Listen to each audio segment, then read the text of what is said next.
Regulación hipotalámica de las funciones hormonales. Buen día, mi nombre es Carla Jacqueline Ramírez Reyes y vamos a empezar con el capítulo 17. Principalmente hablaremos sobre las consideraciones anatómicas del hipotálamo. Este se encuentra en la porción inferior del cerebro sobre la hipófisis y libera hormonas directamente en el sistema portal hipofisial, que las lleva directamente a la hipófisis como tal. El hipotálamo es la porción del extremo anterior del diencéfalo que se encuentra debajo del surco hipotalámico y delante de los núcleos interpedunculares. Bueno, ahora pasaremos a conexiones aferentes y eferentes del hipotálamo. En sí, las principales vías neuronales aferentes y eferentes que van hacia y desde el hipotálamo son en su mayoría no mielinizadas y muchas de estas conectan el hipotálamo hacia el sistema límbico.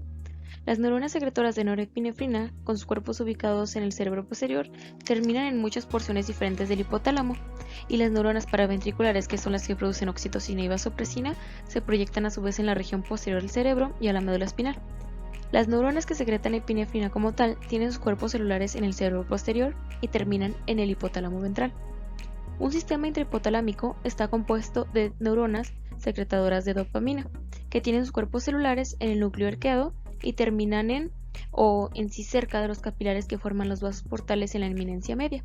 Las neuronas secretoras de serotonina se proyectan al hipotálamo de los núcleos de Raphe. Ahora hablaremos sobre la relación con la hipófisis.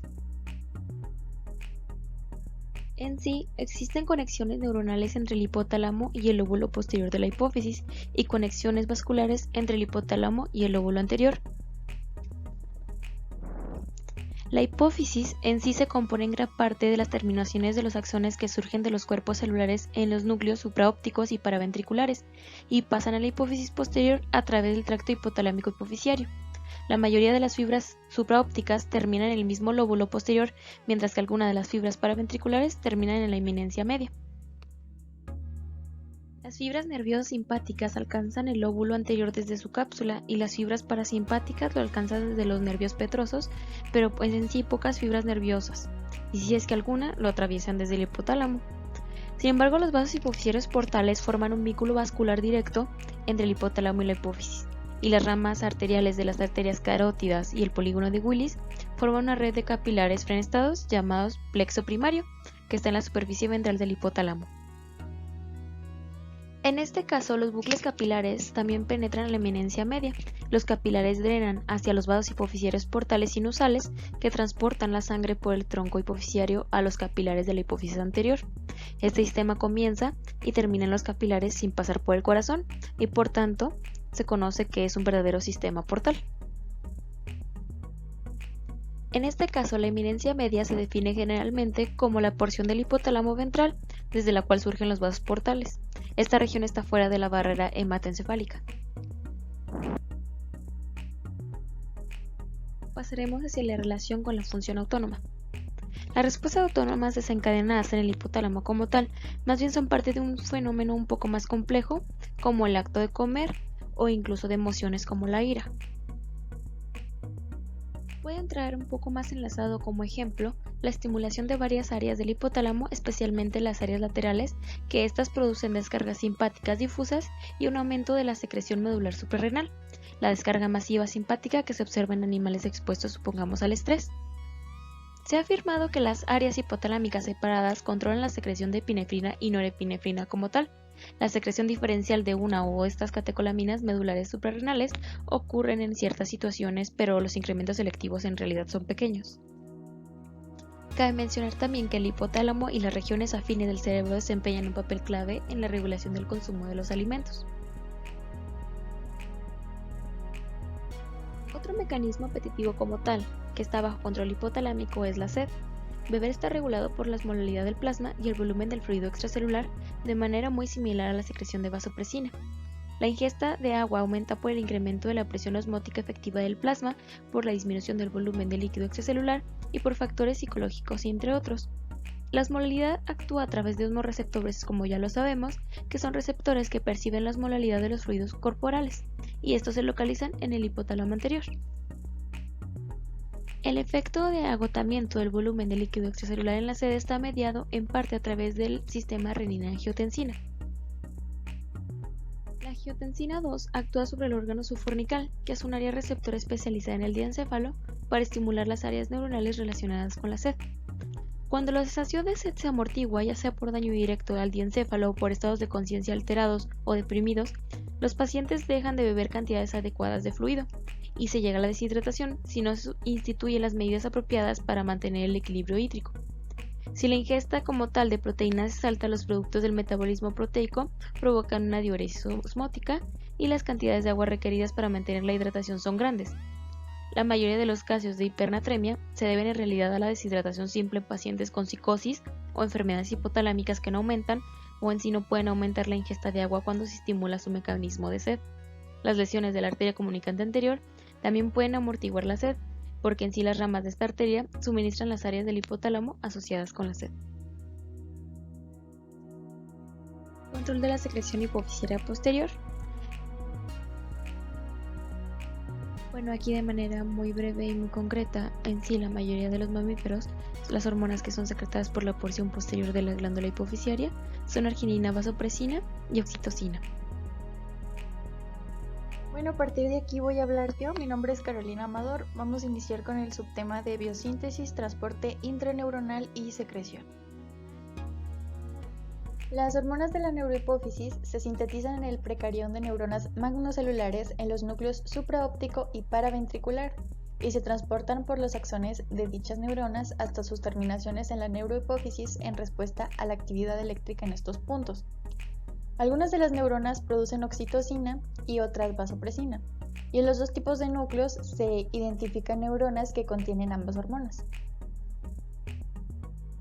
La oxitocina y la vasopresina son las hormonas neuronales típicas. Esto quiere decir que son hormonas que las neuronas secretan en la circulación.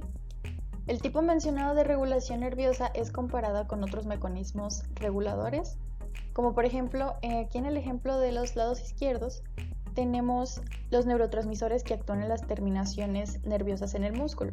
En los esquemas del centro podemos ver los neurotransmisores que regulan la secreción de glándulas endocrinas y del lado derecho tenemos las neuronas que secretan hormonas que pasan a la circulación por tipo fisiaria o a la general.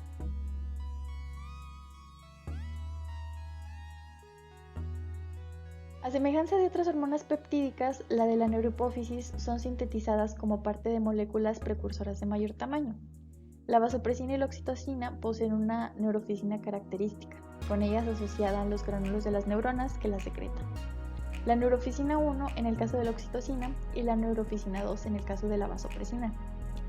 Originalmente se pensaba que las neurofisinas eran polipéptidos de fijación, pero al parecer son simplemente partes de las moléculas precursoras. La prepropresofisina, precursora de la arginina vasopresina, contiene una secuencia líder de 19 residuos de aminoácidos, seguida de arginina vasopresina, neurofisina 2 y un glucopéptido.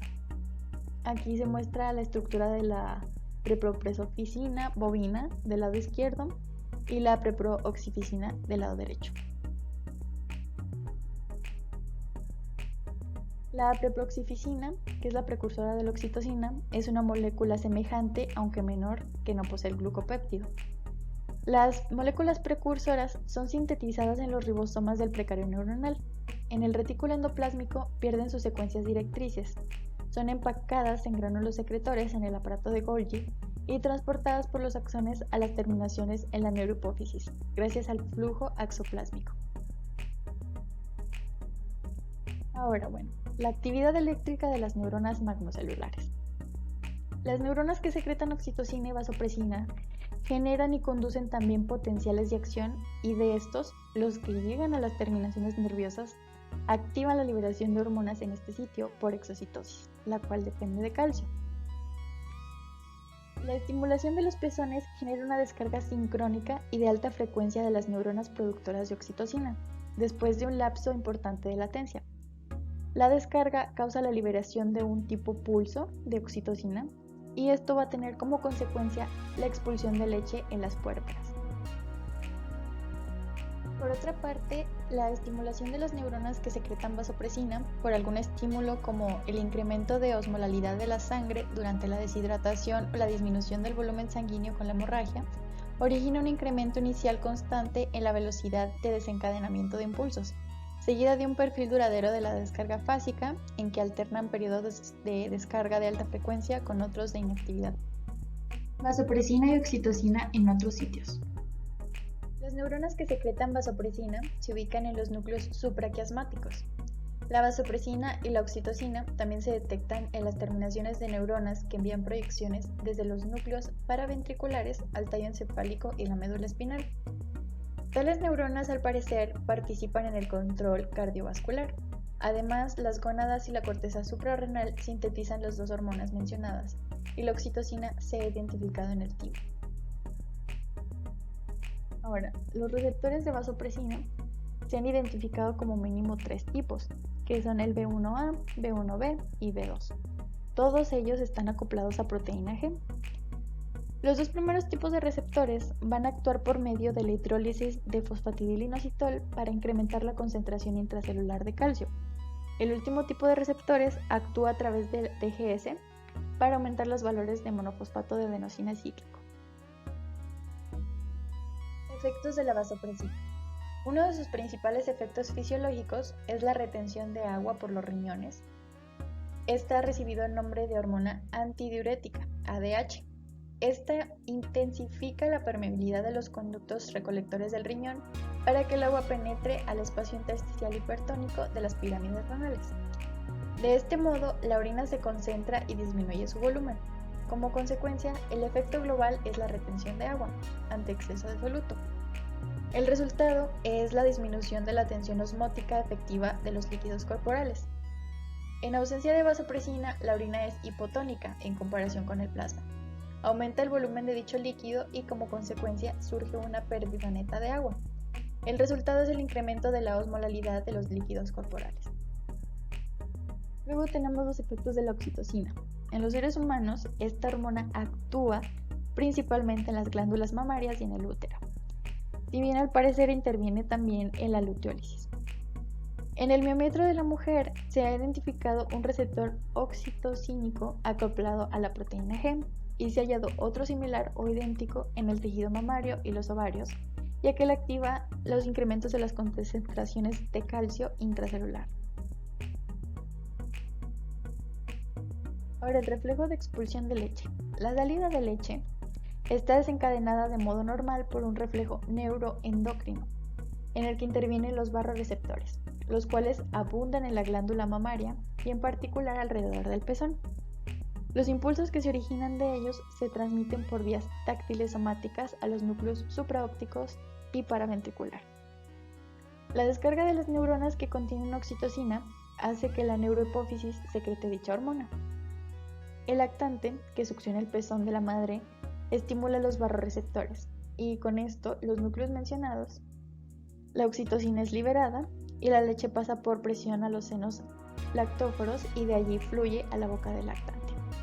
En mujeres que amamantan a su hijo, la estimulación genital y la emocional también originan secreción de oxitocina y a veces la leche sale incluso en chorros de las glándulas mamarias. Ahora, otras acciones de la oxitocina. La secreción de oxitocina aumenta en el parto. Una vez dilatado el cuello uterino, el descenso del feto por el conducto de parto desencadena impulsos en los nervios aferentes, que son retransmitidos a los núcleos supraóptico y ventricular. Con esto se secreta oxitocina suficiente para intensificar el parto. La oxitocina también puede actuar en el útero sin embarazo, para facilitar el transporte de espermatozoides.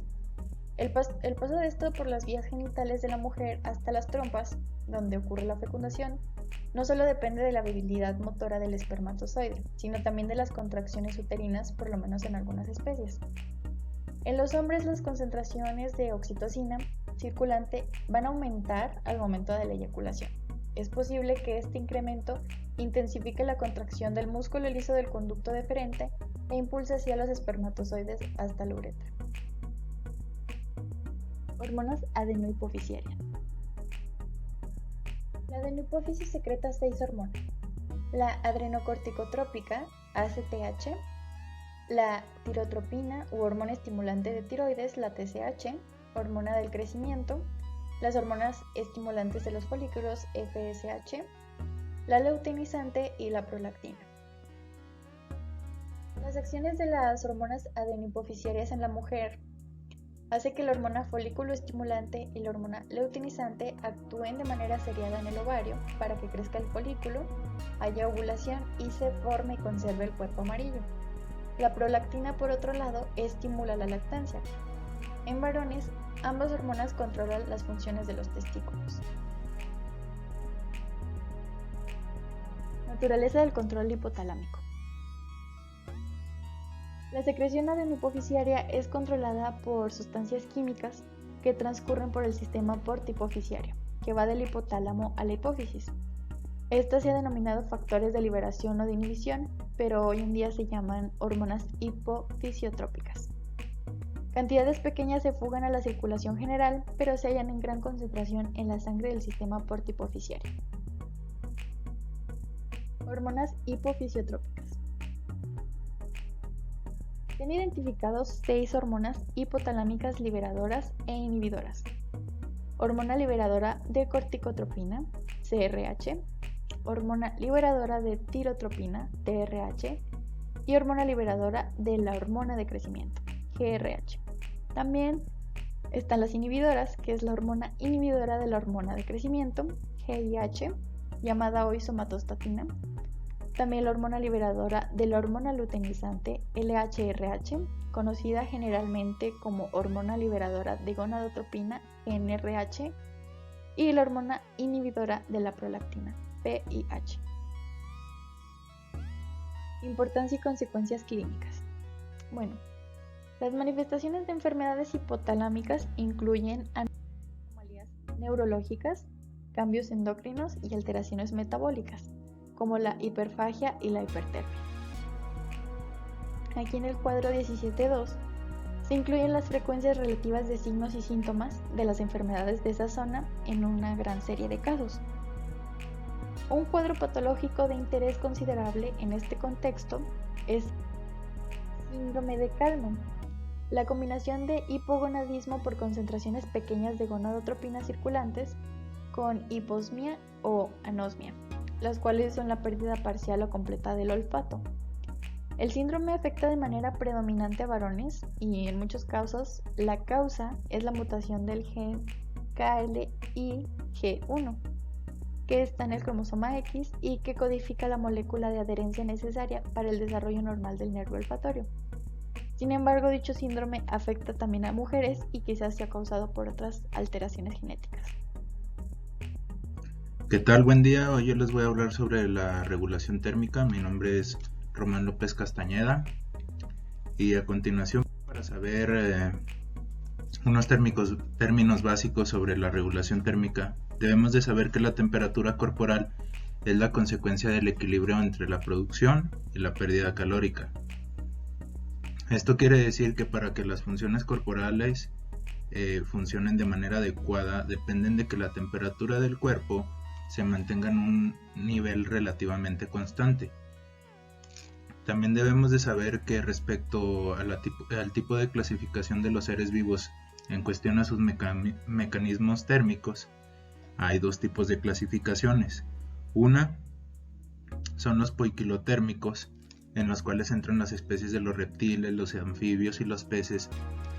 Poiquilotérmicos quiere decir que son de sangre fría. Esto quiere decir, estas especies se clasifican en poiquilotérmicos ya que la regulación de su temperatura tienen márgenes muy amplios, entonces se les llama de esta manera.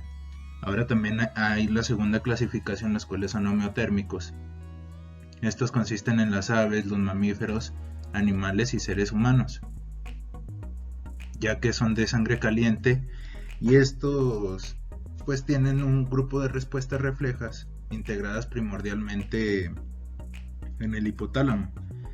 Así se puede conservar la temperatura normal en límites estrechos, y a pesar de fluctuaciones que pueda tener, se mantiene en un rango relativamente constante.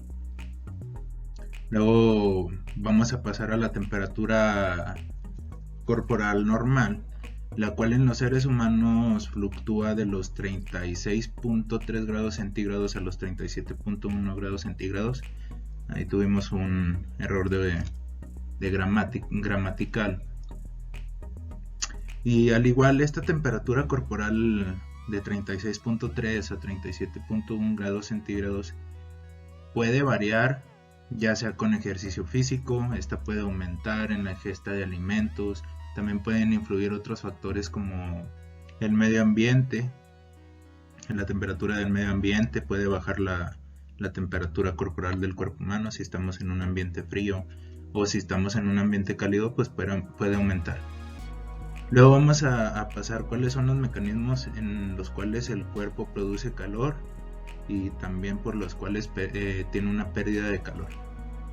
Debemos de saber que el calor corporal es producido por como les mencionaba anteriormente, por procesos metabólicos básicos. También puede ser por la ingestión de alimentos, la actividad muscular, ya que estos tienen una acción termogénica y aumentan la temperatura corporal. También cabe destacar que una producción importante de calor en los lactantes es la grasa parda, ya que en ese tiempo de vida los lactantes o infantes pues tienen una mayor cantidad de grasa parda, y esta se le conoce que tiene una acción metabólica rápida y funciona como una manta eléctrica para los lactantes, para los bebés. Luego el calor corporal puede ser perdido ya sea por radiación, por conducción, por vaporización del sudor, por la respiración. Ya puede ser la taquipnea, que es un proceso de respiración frecuente pero no profunda, o por la micción y la defecación. Estos tienen distintos parámetros en los cuales hay un porcentaje de cada uno de ellos y cómo es que perdemos más calor, ya sea por un proceso o por otro. La conducción, esta consta o es un proceso en el cual el intercambio calórico entre objetos o sustancias es con temperaturas diferentes. A esto pues le llamamos lo que es un gradiente térmico. No necesariamente o también podemos estar en contacto con cosas, por ejemplo, más frías. Ya puede ser un cubo de hielo en el que nosotros estemos en contacto con este cubo. Nosotros vamos a mantener una temperatura alta de 37 grados centígrados a comparación a la que está el cubo de hielo. Por ende, nosotros por conducción térmica vamos a pasar calor a ese cubo. Nosotros vamos a perder lo que es calor corporal interno, y el cubo se va a derretir porque este va a recibir el calor. Luego también hay otro proceso, como les mencionaba, que es la radiación. Este proceso es por rayos electromagnéticos infrarrojos, y no necesariamente tienes que estar en contacto con otros objetos. Un ejemplo podemos poner que al momento de que nosotros estemos en un ambiente cálido y entremos a un cuarto que está sobre las sombras, que no entran los rayos del sol, por ende pues sus paredes van a ser frías.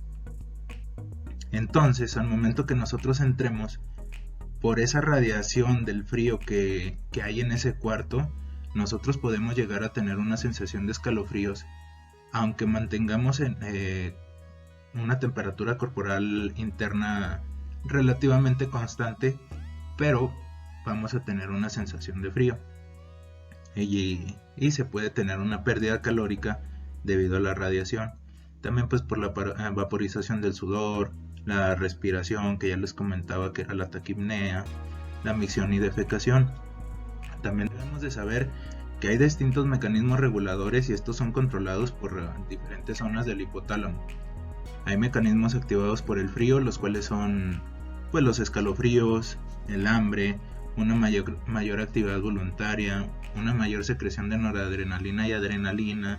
Debemos de saber que estas sustancias aumentan la temperatura calórica, la temperatura corporal interna, en un proceso de corto tiempo, pero la aumentan muy rápido. También una vasoconstricción cutánea quiere decir que el cuerpo pues está manteniendo el calor en los órganos centrales o más importantes vitales para una función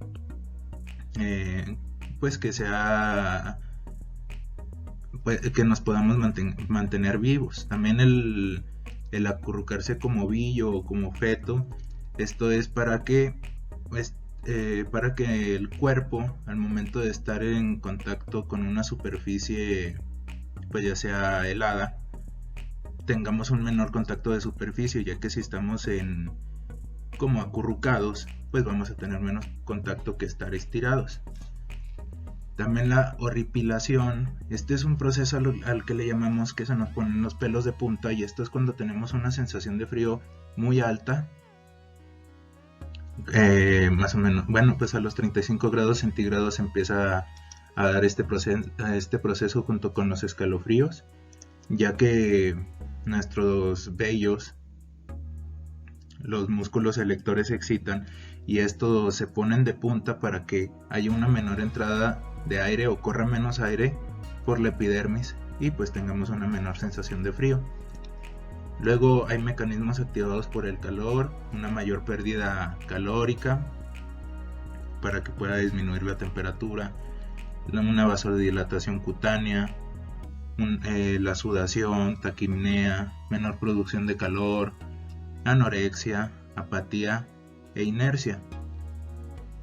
Y también debemos destacar que las respuestas reflejas activadas son controladas por la zona posterior del hipotálamo, y las que son activadas por el calor son en la zona anterior del hipotálamo. Ahorita les voy a explicar lo que son las vías aferentes, pues estas tienen que ver con los receptores que tenemos en distintos tejidos. En su mayoría son criorreceptores, en los cuales tienen pues la función de detectar la temperatura ambiente o la temperatura interna del cuerpo, ya sea donde estén ubicados. Estos pueden estar en la piel, en los tejidos profundos, en la médula espinal, en zonas extrahipotalámicas e incluso en el hipotálamo.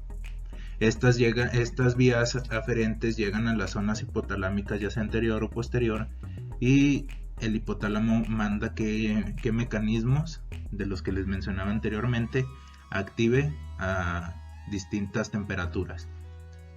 También debemos de saber ya procesos relacionados o afecciones de la temperatura corporal que no sea una temperatura corporal constante, pues es la fiebre y la hipotermia. La fiebre o hipertermia se puede dar por procesos infecciosos, no necesariamente es que estemos en un ambiente cálido, cuando principalmente estos procesos infecciosos están dados por bacterias, por las endotoxinas que producen, y estas hacen que el sistema inmunológico cree citocinas. Estas citocinas se dice en la bibliografía que estamos consultando de Gannon que pueden tener una vía directa o activan los receptores termorreguladores. Quiere decir que estos aumentan su temperatura y es un proceso de fiebre que ya sobrepasamos los 37.5 grados centígrados. También depende mucho cómo sea la fisiología de cada persona, porque pueden manejar unos niveles diferentes de temperatura y pues también puede variar el proceso de la fiebre o cómo lo marquemos nosotros, pero por lo general es arriba de 37.5 grados centígrados. Luego tenemos lo que es la hipotermia. Esta se da por una sensación de confusión, una piel pálida y fría, también una frecuencia cardíaca y respiratoria disminuida, para que así se pueda mantener más el calor y no debido a la vasoconstricción y se mantenga el calor en los órganos vitales, somnolencia, un temblor incontrolable que son los escalofríos, debilidad y pérdida de la coordinación, también la olipiración y pues distintos procesos. Y por mi parte sería todo. Espero que tengan un excelente día.